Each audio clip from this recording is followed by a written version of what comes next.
Donc, 2 Pierre, chapitre 3. Et on va résumer un petit peu ce qu'on a vu. Et la semaine passée, on a commencé à parler du retour du Seigneur. Dans l'Épître de Pierre, c'est des faux prophètes qui harcelaient l'Église, disant à l'Église qu'il n'y en aura pas de retour du Seigneur. Que c'était des belles paroles, hein, c'était bien beau, mais ça n'arrivera jamais. Donc l'apôtre Pierre, comme tout bon père spirituel, veut aider ses enfants, ces chrétiens-là. On ne sait pas à quel point ils étaient avancés dans la foi, ou à quel ils étaient vieux chrétiens ou jeunes chrétiens, on ne sait pas trop. Mais une chose est certaine, c'est qu'il leur manque de connaissances face au retour du Seigneur. Et on a commencé à voir la semaine passée que la connaissance face au retour du Seigneur nous donne de la patience pour l'attendre. Okay? Donc, plus ma connaissance va être exacte du retour du Seigneur, plus ça va être développée, plus je vais la comprendre mieux, plus ça va me donner de la patience pour attendre.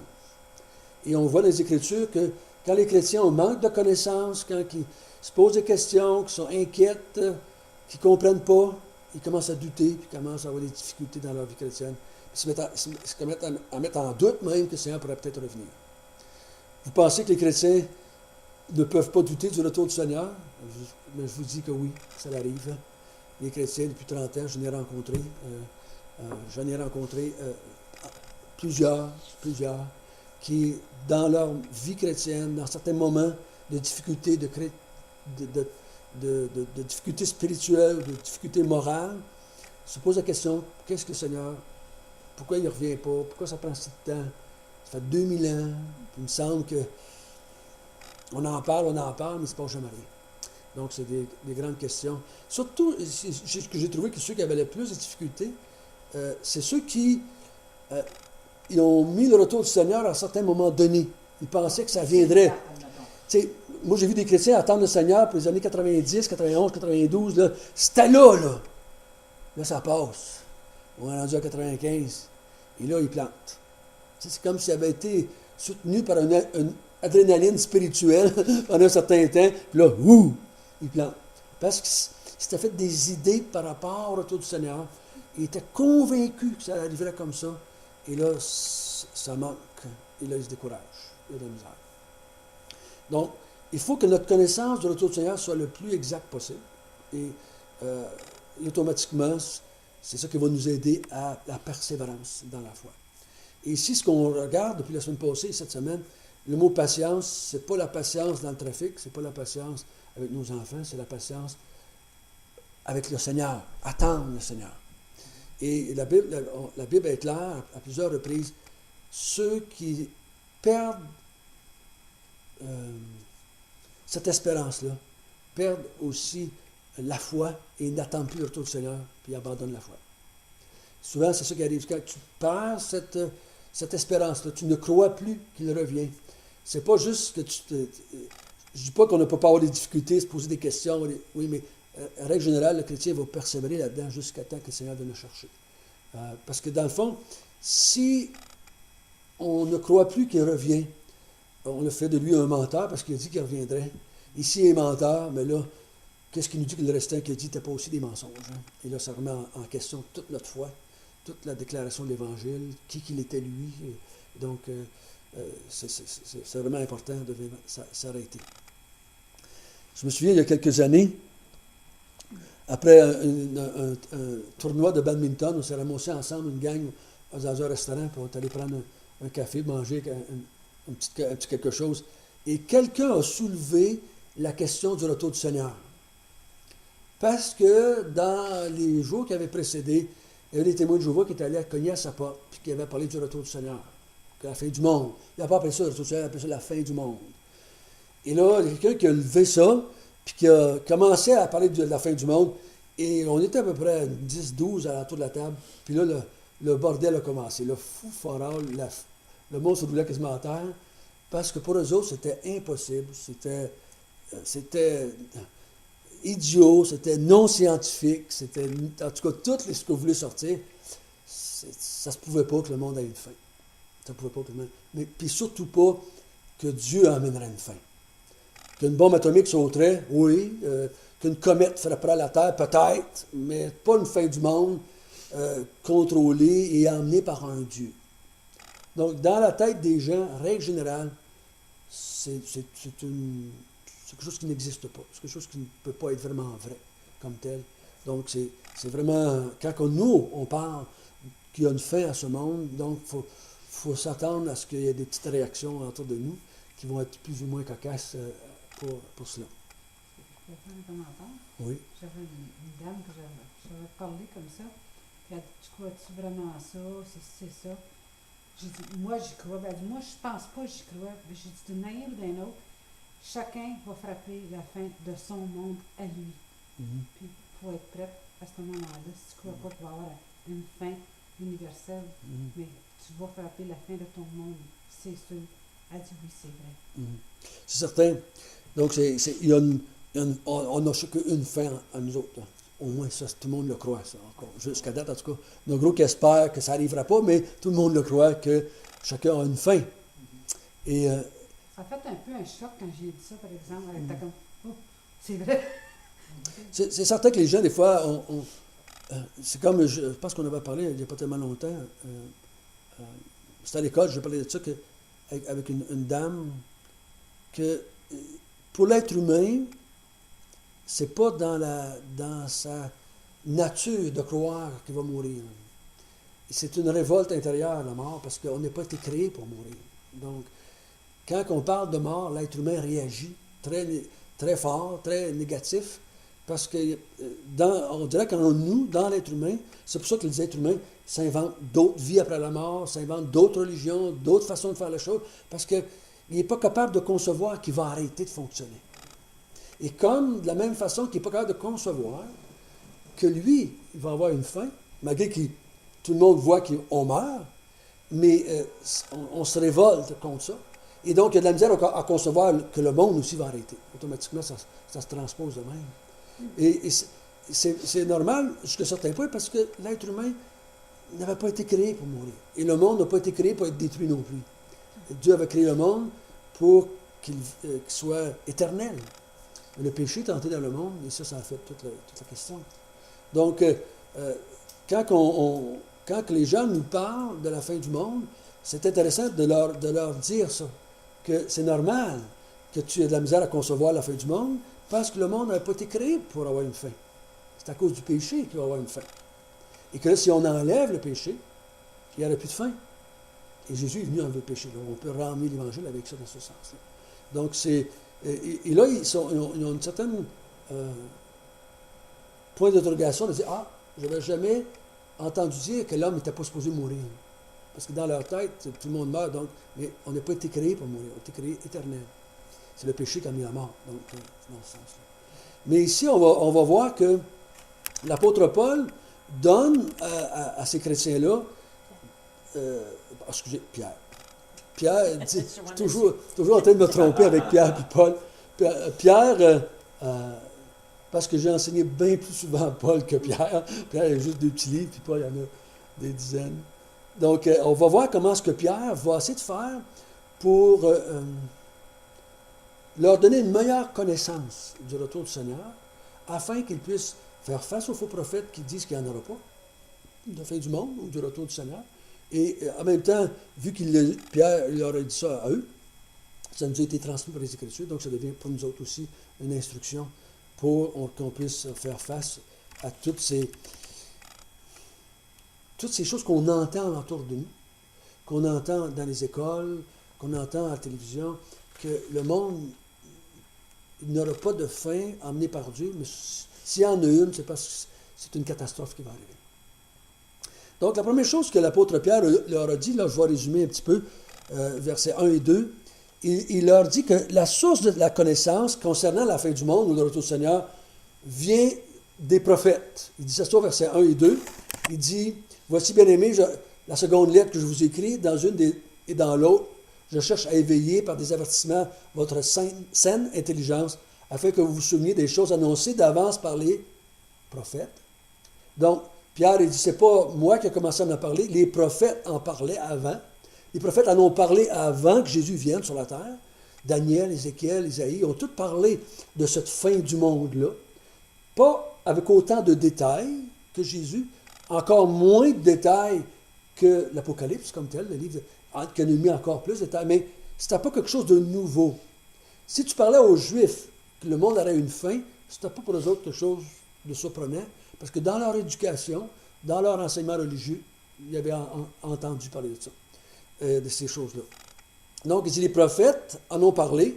Puis là, il dit, ensuite ça, d'avance par les saints prophètes et du commandement du Seigneur et Sauveur enseigné par vos apôtres. Donc, il dit, les prophètes en ont parlé, Jésus en a parlé et les apôtres en ont parlé. Donc, ce que je vous dis là, c'est pas nouveau, c'est pas quelque chose que j'invente. Jésus en a parlé pendant qu'il était sur la terre. Et si vous avez tous déjà lu les 4 évangiles, les 4 auteurs des évangiles prennent 1 ou 2 chapitres pour parler du retour du Seigneur. Ou est-ce qu'ils racontent ou écrivent un discours que le Seigneur a donné par rapport à ça.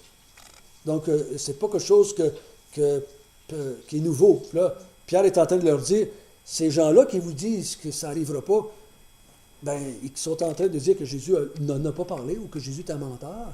Donc, faites attention, c'est parce que c'est pas jamais nous qui est mis en cause.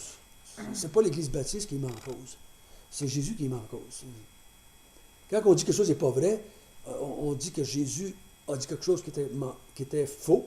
Si c'est faux, ben on est fait, on n'est pas sauvé parce que Jésus est un menteur, c'est menteur, il est pécheur, c'est pécheur, il ne peut pas me sauver. Donc, c'est toute une déduction, là, mais c'est la réalité quand même. Donc, il dit, ça c'est la première chose. Donc, il dit, si vous voulez savoir comment, par rapport au retour du Seigneur ou par rapport à la fin du monde, la meilleure place à aller, c'est dans les Écritures parce que c'est là qu'on en parle. Je me souviens une fois, j'avais été rencontrer une femme qui tirait la bonne aventure.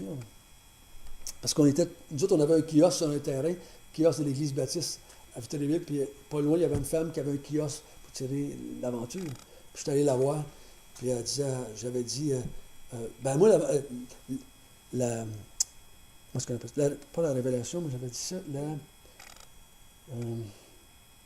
pour connaître l'avenir, j'ai dit, j'ai un livre, moi, qui révèle l'avenir. Puis j'avais dit, c'est les Écritures. Les Écritures nous disent comment le monde va finir. Et ben, elle dit, ouais, ben, toi, elle m'avait répondu, toi, tu travailles pour Dieu, moi, je travaille pour le diable, c'est correct. C'était pas correct, mais pour elle, elle savait. Elle dit, moi, je travaille pour le diable, je sais, c'est ça. Et puis, elle dit, toi, tu travailles pour Dieu. Donc, elle dit, on ne s'entendra pas certain.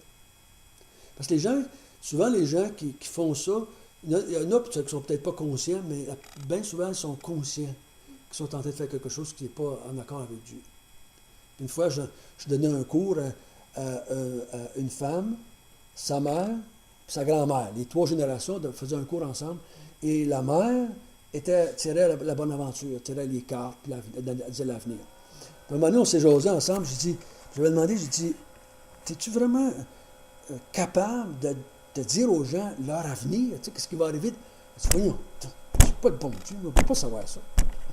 Je dis, pourtant, vous les faites payer pour leur dire l'avenir. Oui, mais on leur dit un peu ce qu'ils veulent entendre. Hein. Elle dit, je sais bien que je ne connais pas l'avenir. Voyons, non, je ne suis pas le bon Dieu. Mais, donc, pour nous autres, quand on veut savoir l'avenir, on va dans les Écritures. On va dans les Écritures et l'Écriture va nous dire comment le monde va finir. Et pas juste comment le monde matériel va finir, mais comment nous, on va finir aussi. Parce que c'est important pour nous autres. Comment nous, on va finir en tant qu'Église, puis en tant qu'individu, comment est-ce que ça va terminer notre affaire. Okay? Deuxièmement, on a vu la semaine passée que la connaissance nécessaire face à la date, on a vu ça verset 8 à 10, qu'il y avait une grosse question, là, les faux prophètes disaient « Ah, ouais, ça fait longtemps qu'il dit qu'il reviendrait. » Ben, ça faisait pas longtemps, ça faisait juste 30-40 ans. Imaginez de mettre là-dedans aujourd'hui, à cette heure, 2000 ans après, qu'est-ce qu'il dirait? Il dirait « Gang de malades, ça fait 2000 ans, puis il n'est même pas revenu. » Mais on a vu ensemble que le temps pour Dieu, le temps pour nous, c'est 2 choses différentes. Dieu n'a pas de temps. Dieu vit en dehors du temps. Nous, on a des montres partout, on a des cadrans partout. On est pogné avec le temps. Une fois, j'ai compté comment est-ce qu'on avait de cadrans dans notre maison, des horloges. 13. 13. On est deux. On est deux, puis on est 2 étages. On a 13. Poêle, micro-ondes, après la main, après la cafetière, après la télévision, au-dessus de la télévision, après la vidéo, puis après... Il y en a partout des horloges, hein? Puis je descends en bas, il y en a dans mon bureau, il y en a sur mon ordinateur. Il y en a partout, dans l'auto. Il y en a partout. Ça nous dit quelque chose en tant que société. On est pogné avec le temps. Le temps nous oblige à fonctionner. Je travaille à telle heure, j'arrête à telle heure, je commence à telle heure, ce bus passe. On est pogné avec le temps. Pour nous autres, le temps, c'est très important. Pour Dieu, ça n'existe pas. Il dit, un jour est comme 1000 ans, et 1000 ans est comme un jour. Donc, il faut faire attention que quand on parle du retour du Seigneur, la question du temps, oui, ben, moi je vous dis, la meilleure façon de voir, pour nous autres, les chrétiens, toujours, entre la promesse du Messie et le Messie. Entre l'annonce, la venue du Messie, et que le Messie est venu, Jésus, 4000 qu'on dit à peu près. Pourtant, les gens l'attendaient là. Pourtant, il s'est passé 4000 ans, ou à peu près, peu importe. Quand il dit, Jésus dit, je reviens, 2000 ans, c'est juste la moitié de ce qui s'est passé avant. Là. Donc, pour eux autres, il semble que le temps ne s'analyse pas de la même manière que nous, pour nous autres. Puis quand vous voyez le mot proche, ou bientôt, faites attention parce que dans la langue originale, le mot a une connotation de rapidement, ou de subitement, ou de ça va se faire de façon... ça va venir vite, inattendu, mais dans le sens qu'il y a une connotation de vitesse. Ça va pas... Et coup, ça va être commencé, ça va aller vite. Ça ne va pas traîner une autre 2000 ans. Mais quand ça va commencer, ça va aller vite. Il y a une connotation de... Pas juste que dans le temps, mais dans la vitesse que ça va aller, mais que ça se fasse. Ben, dans ce sens-là. Mais Pierre, ici, lui, il fait sortir quoi? Ben, c'est... Pour Dieu, un jour est comme 1000 ans, et 1000 ans est comme un jour. Donc, il fait juste ressortir. Pour Dieu, il n'y a pas de temps. Quand les gens vous amènent des arguments comme de quoi le retour du Seigneur, ça prend du temps, dites-leur que pour Dieu, il n'y a pas d'importance dans ce sens-là. Là, je ne me souviens pas si on a fait l'autre point après la semaine passée. Je ne me souviens pas. Pourquoi il va venir maintenant? Pourquoi c'est important qu'il vienne? Je ne pense pas qu'on a vu ça. Hein? On va lire verset 7. Mais par la même parole, les cieux de la terre, la présence sont gardés et réservés par le feu pour le jugement et de la ruine des hommes impies. On a vu ça la semaine passée. Que la raison qu'il va venir, c'est pour un jugement. Il va juger ceux qui n'ont pas voulu croire, n'ont pas voulu se convertir, n'ont pas voulu servir Dieu. Donc, ils vont subir un jugement, ils vont subir une destruction, une ruine qui va venir sur eux autres. Donc, c'est pour ça qu'il vient. Il va venir détruire ceux qui n'ont pas voulu croire. Mais il ne va pas juste détruire, il va aussi construire, parce qu'au verset 13, on l'a vu ensemble, mais nous attendons, selon sa promesse, de nouveaux cieux et une nouvelle terre où la justice habitera. Okay, donc, il dit qu'il vient pour détruire et reconstruire. On a vu ça qu'il a détruit par l'eau. Hein? On a vu ça ensemble, que ce n'était pas quelque chose de nouveau. Il y en avait déjà eu. Une destruction du monde, des déluges. Le monde d'alors a été détruit par l'eau. Pierre dit, ça ne devrait pas vous surprendre de dire que Dieu va détruire encore une fois la terre. Il l'a déjà détruit une fois par l'eau. Mais cette fois-ci, ça va être par le feu. Donc, il dit, c'est pas nouveau, c'est pas surprenant que Dieu va détruire. Puis, moi, j'ai vu beaucoup de gens qui s'objectent à la fin du monde parce qu'ils croient que Dieu est comme trop bon. Dieu ne peut pas faire ça. Dieu ne peut pas détruire le monde comme ça. Mais la seule façon que... Juste aussi. Mais la meilleure façon de leur dire, c'est de leur faire réaliser qu'il l'a déjà fait par le déluge. Et Sodome et Gomorrhe, c'est des choses qu'on peut donner comme exemple. Ou l'Égypte, quand il a quasiment tout détruit l'Égypte par les 10 plaies. Donc, pour nous autres, ça semble dur. Ça semble dur, quelqu'un qui va détruire des peuples entiers. Parce que dans notre tête, on a de la misère avec la guerre. Puis la guerre, c'est très négatif. Puis la destruction. Mais Dieu dit que moi, je vais le faire. Je l'ai déjà fait, puis je vais le faire encore. Et le but de passer le feu, c'est la destruction, c'est le jugement. Et le feu est un signe de destruction, c'est un signe de purification dans les Écritures souvent. Donc on chauffe souvent les choses, on fait bouillir les choses pour enlever les impuretés. Là, le feu va se faire, il va tout détruire et il va en faire des nouveaux. Là, il y a tout un débat avec différents mouvements religieux. Ça veut dire quoi? Détruire la terre? Ça va-tu disparaître? Ça va-tu comme devenir néant, puis il va repartir à zéro, ou s'il va renouveler la terre qu'il y a là, ou juste nettoyer. Il y a tout un débat là-dessus. Surtout avec les témoins de Jéhovah, qui ont ce gros débat-là. Les témoins de Jéhovah, ils vont sortir des versets dans l'Ancien Testament, puis disant que la terre est éternelle, que la terre va toujours subsister. C'est ça. Il va juste comme avoir une purification. Mais j'ai dit, écoute, c'est pas grave, c'est pas le plus important. L'important, c'est le feu est pour détruire les impies, et pour détruire ceux qui n'ont pas vu croire. Donc, et puis c'est pour enlever toute trace du péché. Il va purifier tout ça. Donc j'ai dit, si toi, tu as du péché en toi, et tu vas partir aussi. Tu vas être détruit aussi, tu vas être brûlé aussi. Parce que c'est comme ça que ça se passe. Le but, c'est ça, c'est de la purification. Le but, c'est pas de faire brûler les feuilles mortes en automne, c'est pas ça, c'est de purifier la terre du péché comme tel. Donc, si toi, tu as du péché en toi, mais il va t'enlever. Je me souviens une fois, il y a une dame qui m'avait dit, François a dit, pourquoi? Elle a dit, Dieu n'enlève pas le mal sur la terre. Tu sais, pourquoi il ne fait pas mourir les tueurs, les violeurs, les meurtriers, les Hitler, tu sais, ces affaires-là. Elle a dit, Dieu devrait enlever tous les méchants sur la terre.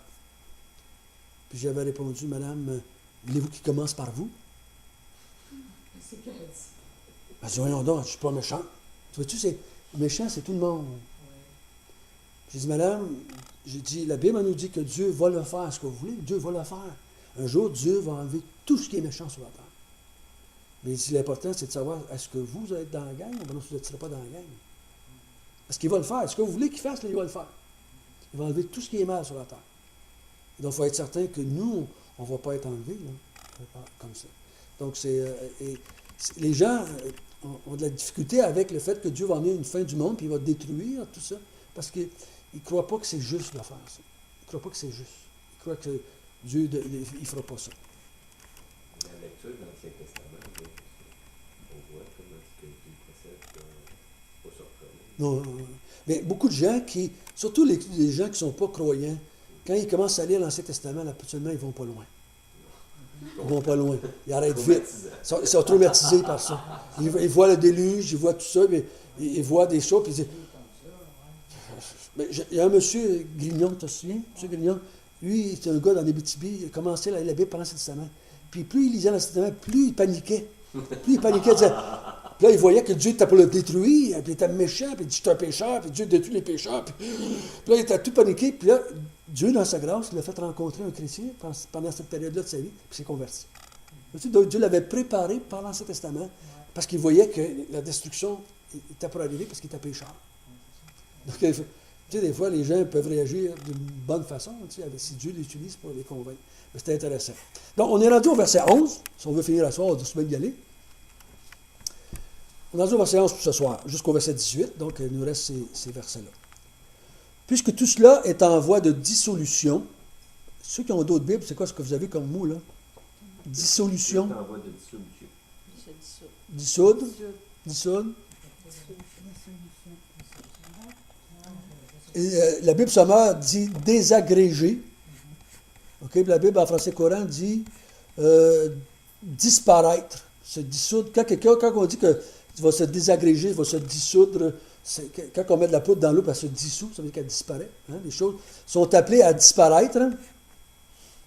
Combien votre conduite et votre piété doivent être saintes.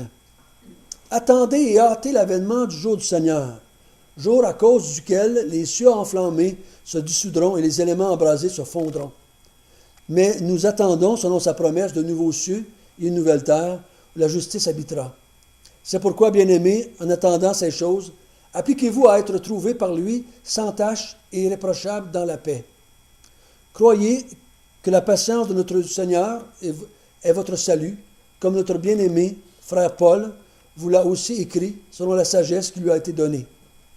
c'est ce qu'il fait dans toutes les lettres, où il parle de ces choses dans lesquelles il y a des points difficiles à comprendre, dont les personnes ignorantes et mal affermies tordent le sens, comme celui des autres Écritures, pour leur propre ruine.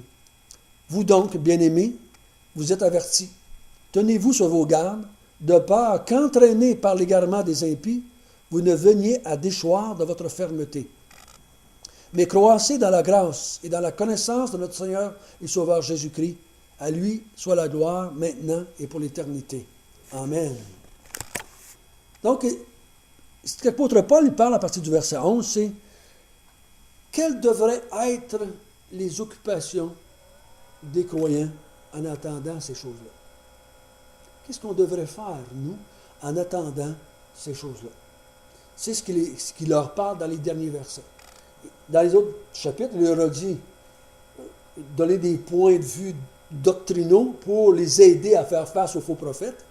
Mais là, maintenant, ça va de façon personnelle, puis il dit, qu'est-ce qu'ils devraient faire? Qu'est-ce que les chrétiens devraient faire en attendant que ces choses-là arrivent, en attendant qu'ils viennent, par le feu, détruisent tout ça, et qu'ils en mettent des nouveaux, sur lesquels on va vivre avec le Seigneur Jésus-Christ. Qu'est-ce qu'on doit faire? Verset 11. On doit avoir une conduite irréprochable ou sainte.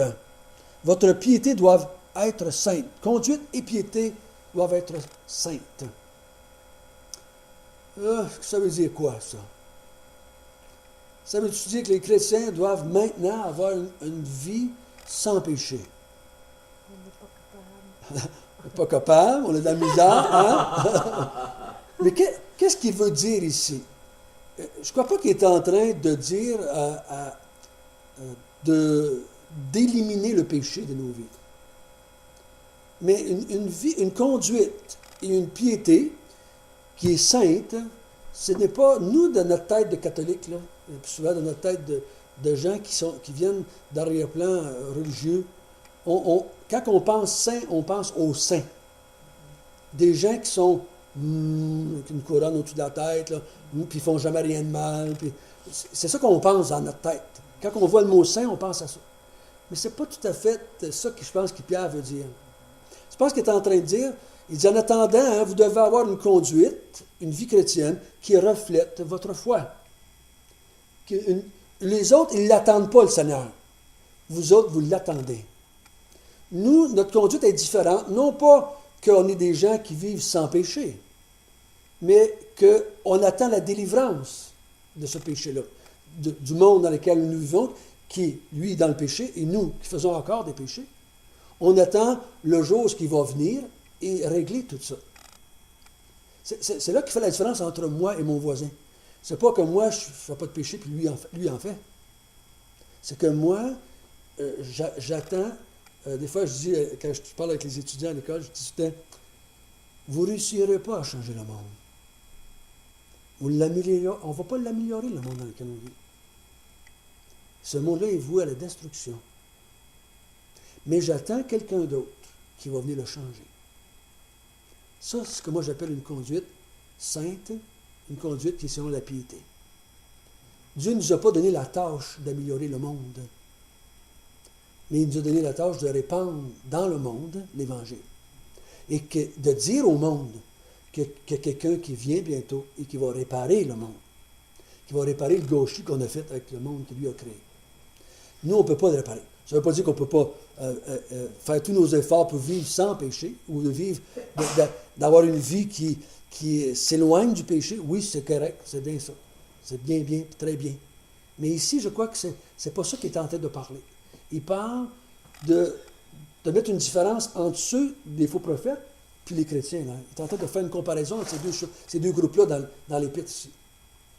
Et je ne crois pas que les chrétiens à qui Pierre s'adresse avaient des problèmes de moralité. Ils avaient des problèmes de doctrine. Et je vous le répète, je vais vous le répéter jusqu'à temps que je vais être avec vous autres. Dans les Écritures, c'est des problèmes de doctrine qu'on a. Ce n'est pas des problèmes de moralité qu'on a. Les problèmes de morale, les problèmes moraux sont toujours subséquents à des problèmes doctrinaux. Si j'ai des problèmes doctrinaux, ça va entraîner dans ma vie des problèmes moraux. Et si eux autres, s'ils décideraient que le Seigneur Jésus ne reviendrait pas, ça va enclencher un paquet de problèmes dans leur vie. Moraux. Un peu comme l'Épître aux Corinthiens. Les Corinthiens sont en train d'abandonner la doctrine de la résurrection, et c'est l'Église la plus corrompue, entre guillemets, qu'on a dans le Nouveau Testament. Quand une Église s'éloigne de la vérité, vous allez voir une Église qui va se dégrader moralement. Nous, souvent, nous, vous, moi, on essaye d'enlever les choses immorales de nos vies, au lieu plutôt de mettre des choses vraies dans nos cœurs. Si on met la vérité dans nos cœurs et dans nos têtes, l'immoralité va sortir. On n'a pas besoin de s'efforcer de sortir de l'immoralité. On a juste à s'efforcer de rentrer la vérité. Et le mensonge va sortir automatiquement. Donc, c'est ça, je crois qu'il est en train de dire ici. Il y a une conduite et une piété qui est sainte, qui est différente de ceux des autres, de ceux qui ne croient pas. C'est ça que je pense qu'il est en train de dire ici dans ce verset-là. Ensuite, il dit, attendez et hâtez l'avènement du jour du Seigneur. Jour à cause duquel les cieux, on l'a vu tout à l'heure, qui vont se dissoudre, les éléments vont embraser, ils vont se fondre. Mais il dit, vous autres, ce que vous devez faire, c'est l'attendre. Il dit, vous autres, attendez. C'est votre job. Attendez. C'est pas trop dur, attendre? Ben, moi, c'est pas très fatigant. S'il m'avait dit de faire de quoi, je pourrais dire, je suis capable de le faire, je vais-tu réussir à le faire? Mais tout ce qu'il me dit, c'est, attends. Attends. Mais pour attendre le retour du Seigneur, tout ce qu'on a besoin, c'est la foi. C'est la foi qu'on a besoin. C'est tout ce qu'on a besoin, c'est la foi. Mais il dit, attendez-le. Il ne vous demande pas de faire de quoi, il ne vous demande pas de changer le monde, il ne vous demande pas de transformer le monde, il vous demande juste d'attendre qu'il arrive. C'est tout ce qu'il veut.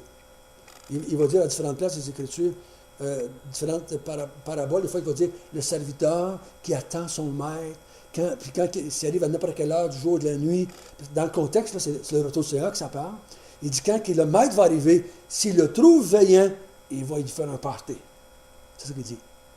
Et tout ce qu'il te demande, je le demande, que juste que tu sois là et que tu m'attendes.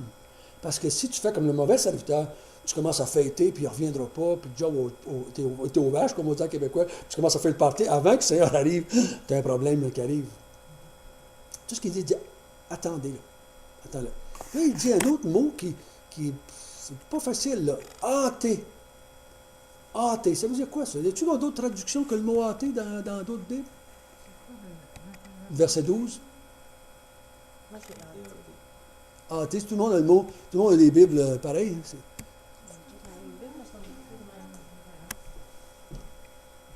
Parce que ça nous paraît un peu spécial quand on dit hâter. C'est comme si on pouvait le faire venir plus vite.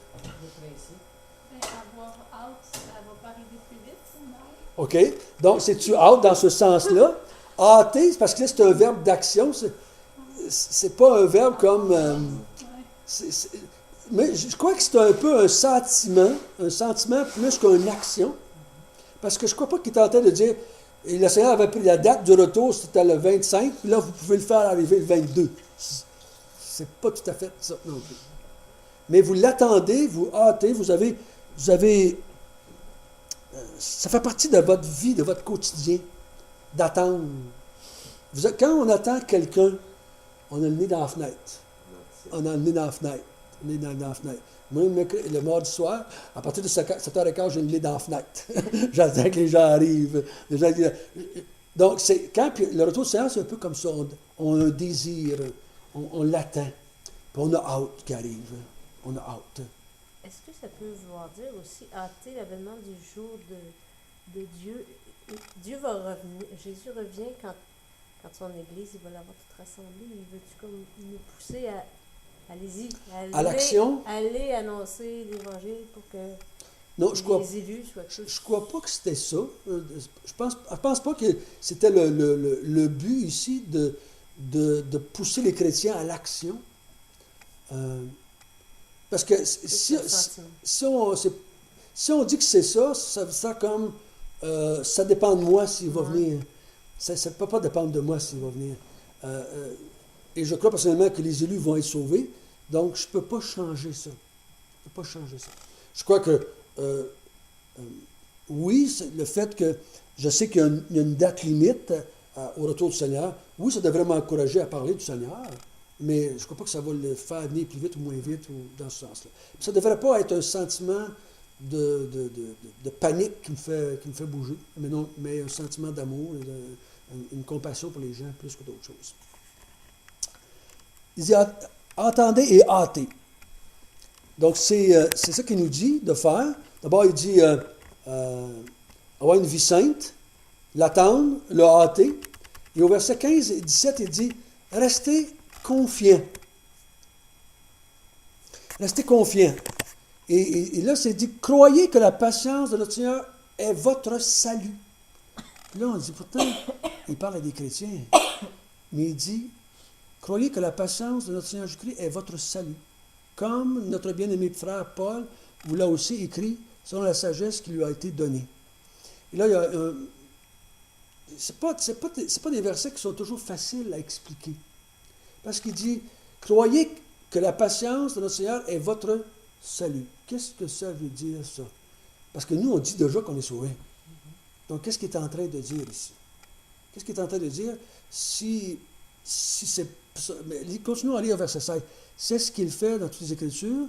Et au verset 17, vous donc, bien-aimés, qui êtes avertis, tenez-vous sur vos gardes, de peur qu'entraînés par l'égarement des impies, vous ne deveniez à déchoir de votre fermeté.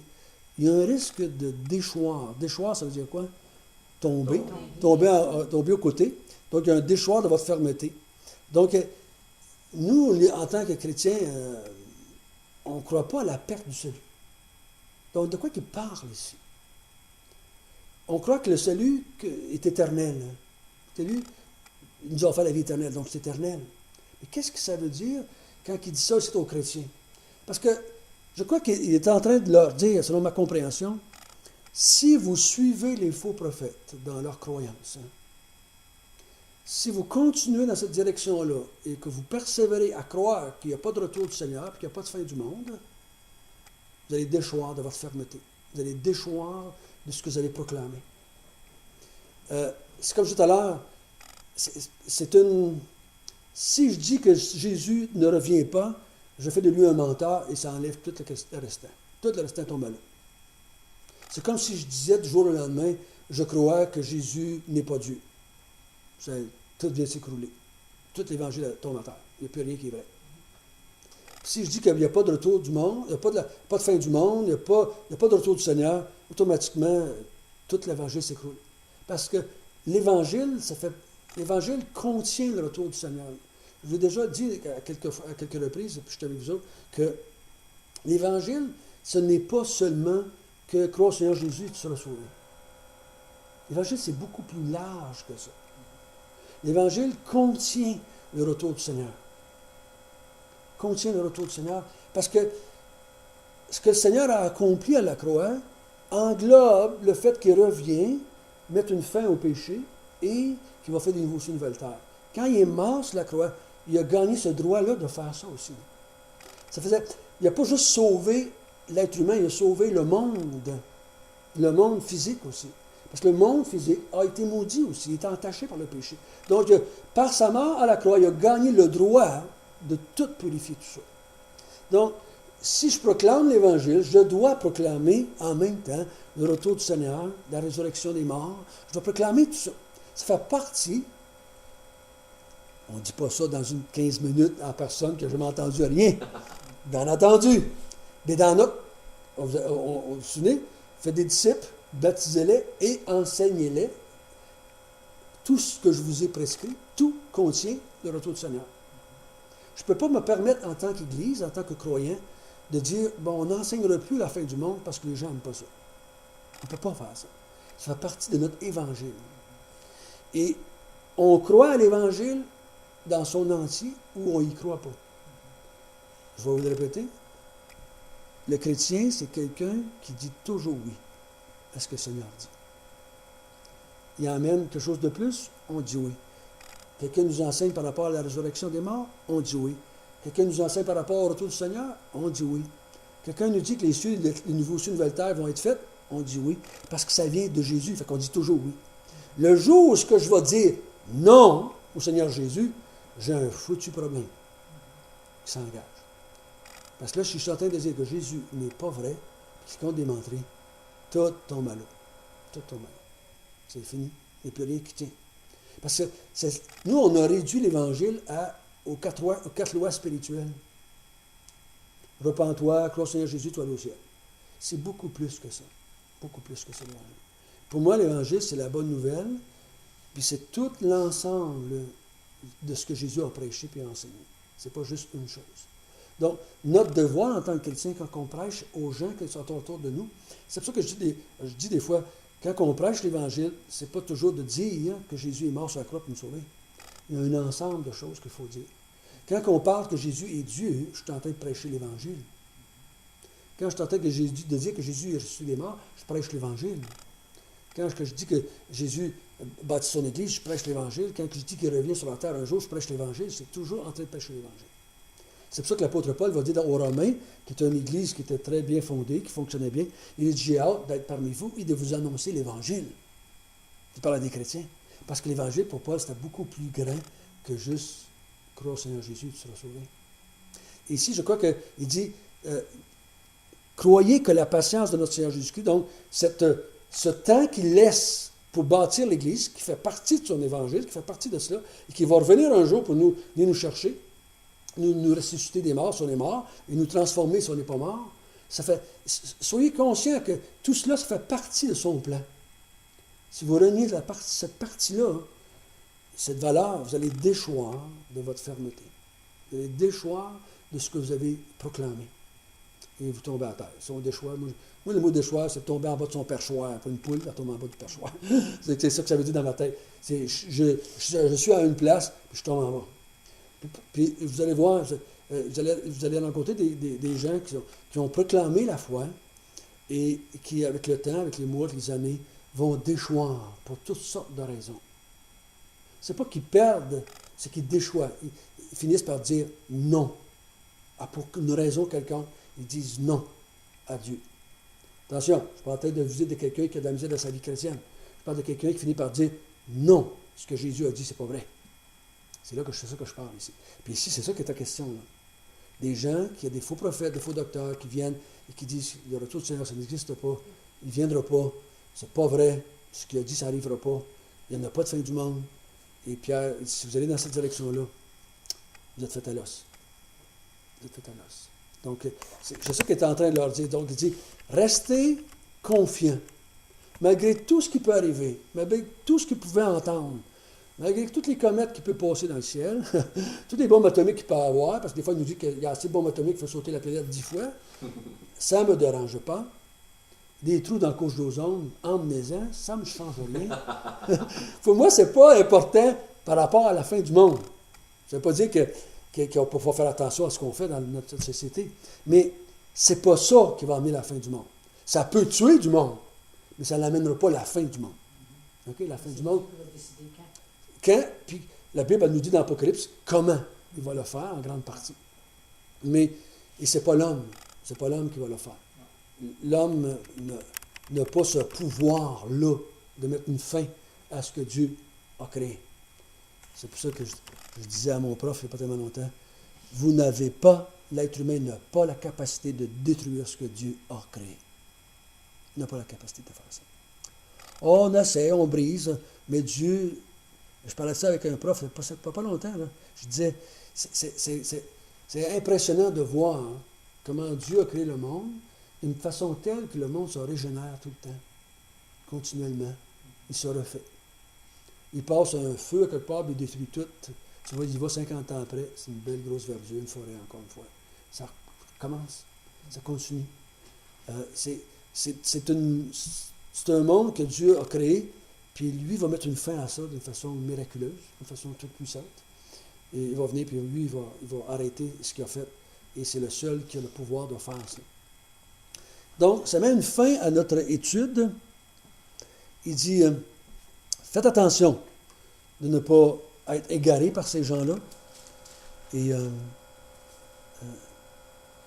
c'est très... surtout la génération de la science, là, tous ceux qui ont été élevés avec le Dieu de la science, qui amène toutes sortes de données, puis les plus jeunes, qui sont beaucoup axés là-dessus, On dit, mais la science a dit ça, la science a montré ça, la science nous montre que c'est comme ça. Et faisons attention de ne pas se faire égarer, mais de bien s'attacher aux Écritures et à l'enseignement du Seigneur. Dire, le Seigneur a dit ça. Qu'est-ce que Jésus a dit?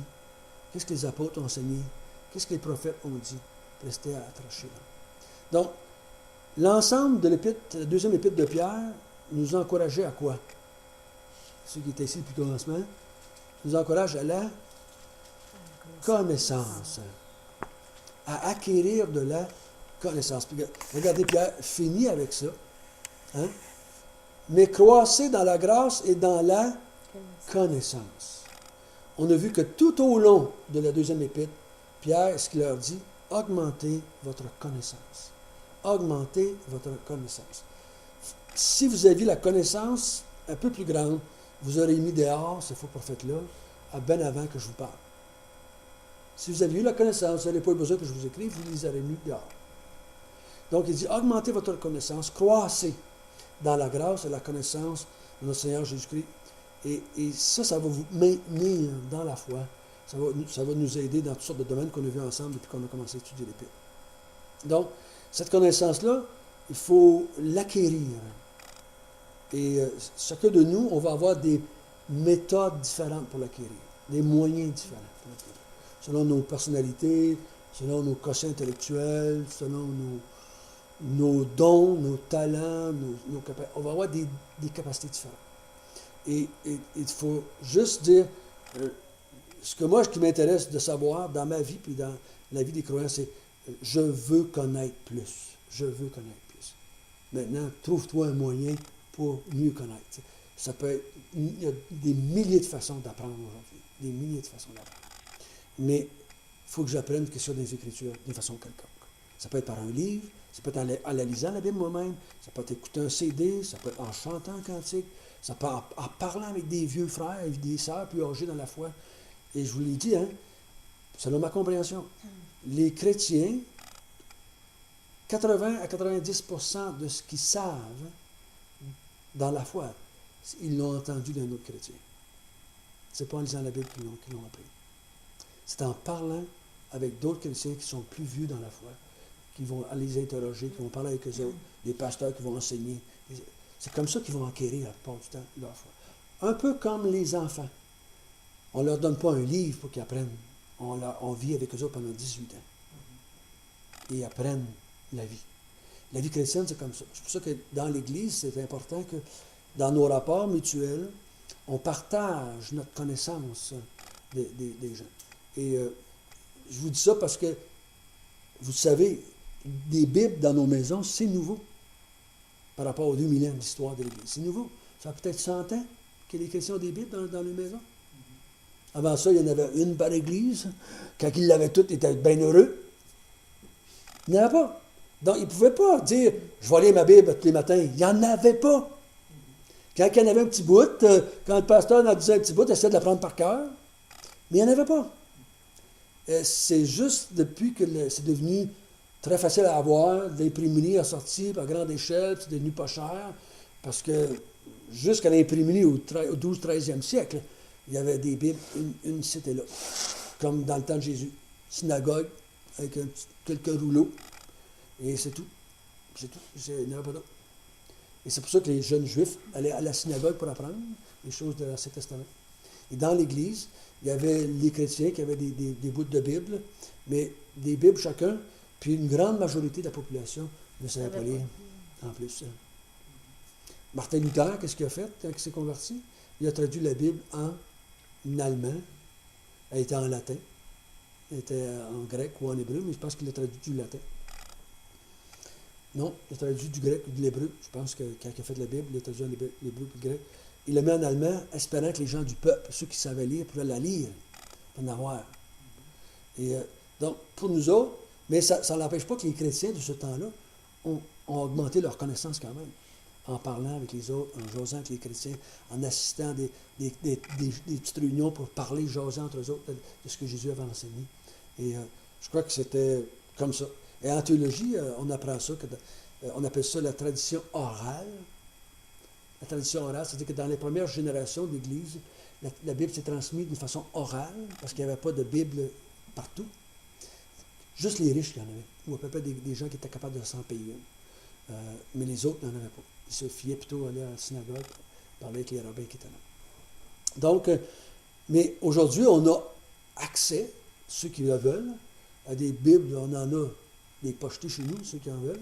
On en a plus qu'on en peut en lire souvent. Et là, maintenant, elle est accessible partout sur des CD, sur des DVD, sur Internet, et partout. Il y en a plus qu'il n'y en a jamais eu dans le monde. Mais c'est pas tout le monde qui va le faire. Mais pour moi, l'important, c'est pas de la lire comme d'apprendre à connaître. Si ma façon de connaître, c'est en parlant avec d'autres, c'est correct. C'est correct. Si c'est en écoutant un DVD, c'est correct. Si c'est en lisant un livre de quelqu'un qui parle de la Bible, c'est correct. Mais ce qui n'est pas correct, c'est de ne pas vouloir augmenter notre connaissance. Ça, c'est pas correct. L'absolu, c'est de connaître. Comment je vais apprendre à connaître, ça, c'est pas un absolu. Ça va s'adapter à qui je suis, dans quel monde que je vis. Je vis-tu en Afrique, ou je vis-tu au Québec, ou je vis-tu, c'est où que je vis. Ça va dépendre de ça. Mais les chrétiens veulent connaître. Si tu ne veux pas connaître Dieu, moi je dirais, pose-toi la question de savoir si tu es chrétien ou pas. Si tu ne veux pas connaître Dieu. Mais je crois que le chrétien veut connaître Dieu. Il désire connaître Jésus-Christ. Et 17, Jean chapitre 17, verset 3, qui dit quoi? Qui c'est par cœur? Jean 17, verset 3. Jean 10, hein? L'Évangile ou les chapitres? L'Évangile ou l'Épître? Les Épîtres n'ont pas 17 chapitres. Les Évangiles. L'Évangile de Jean, chapitre 17, verset 3, dit quoi? La vie éternelle, c'est de connaître Dieu et Jésus, celui que tu as envoyé. Donc, si je ne veux pas connaître, si je ne veux pas aller dans cette relation-là avec Dieu, ça met en cause un peu la vie éternelle que j'ai. Parce que la vie éternelle, c'est de connaître quelqu'un. Donc, si je ne veux pas le connaître, j'ai un problème. Et je me souviens d'avoir parlé avec un homme à qui je faisais du vélo, puis il dit, François, il dit, tout le monde va aller au ciel. Tout le monde va aller au ciel, mais comment? Et j'avais dit, pourquoi est-ce que tu voudrais aller au ciel? Quand sur la terre, tu as la possibilité de parler avec Dieu, mais ça ne t'intéresse pas. Ça ne t'intéresse pas. Ça ne t'intéresse pas de parler à Dieu. Tu peux te parler maintenant, là? Il dit, ça ne t'intéresse pas. Pourquoi maintenant tu voudrais passer l'éternité avec lui? Ça n'a pas de sens. Dans ma tête, ça ne fait pas de sens. Tu as la possibilité maintenant d'y parler, parce que le ciel, pour lui, c'était pas une personne. Le ciel, c'était un endroit. C'était un endroit où il n'y avait pas de problème, puis pas de maladie, puis tout ce que tu veux tout ce que tu veux, tu l'as. C'est ça pour lui, le ciel. Mais j'ai une surprise pour toi, c'est pas ça. Le ciel, c'est une personne. C'est la personne de Dieu. Et si ça ne t'intéresse pas d'être avec Dieu, maintenant, tu ne seras pas avec lui pour l'éternité, ça c'est sûr. Mais il dit, c'est logique, François. Pas tout à fait d'accord, mais c'est logique ce que tu dis. Ça fait du sens. Ça fait du sens. Hein? Donc, si on peut nous aider à connaître toujours mieux notre Dieu. Nous allons terminer dans la prière, s'il vous plaît bien. Notre Père du ciel, merci. Merci que tu nous as laissé ces vérités par l'apôtre Pierre. Ces vérités qui nous parlent de ce grand jour que nous attendons tous. Ah, Seigneur, des fois on est préoccupé par toutes sortes de choses, mais le croyant est toujours ramené à la réalité par l'Esprit Saint qui est en lui, qui nous fait toujours réaliser, hey, il y a quelque chose de plus important que ta maison, que ton char, que ta job, que ta santé, quelque chose de plus que ça. Et c'est pas parce qu'on est meilleur que les autres, c'est juste parce que ton Esprit Saint vient en nous. Et c'est cet Esprit Saint-là qui nous montre, qui nous conduit, qui nous convainc. Et Seigneur, garde toujours cette grande vérité dans notre cœur. Quand on nous prend des décisions dans nos vies, qu'on ne s'arrête pas à y penser, quel impact ça a pour nous. Et est-ce que le fait que je sais qu'un jour je vais partir d'ici, ou que Jésus va revenir, ça a un impact sur mes décisions de chaque jour. Aide-nous, Seigneur, à s'arrêter, à penser, à réfléchir. Et Seigneur, fais qu'on soit des gens qui vont dans une société qui ne veut pas croire que ce monde a une fin, qu'on puisse être des lumières pour eux, qu'on puisse être de ceux qui vont proclamer la vérité, qui vont dire avec amour, avec compassion, avec miséricorde, il y a une fin à ce monde. Et ceux qui vont se repentir et qui vont croire vont éviter la destruction. Ils ne seront pas détruits avec ce monde, mais ils sont destinés pour être avec Dieu pour l'éternité. Aide-nous, Seigneur Dieu, à partager cela avec le monde qui nous entoure. Au nom de Jésus, nous te prions. Amen. Amen.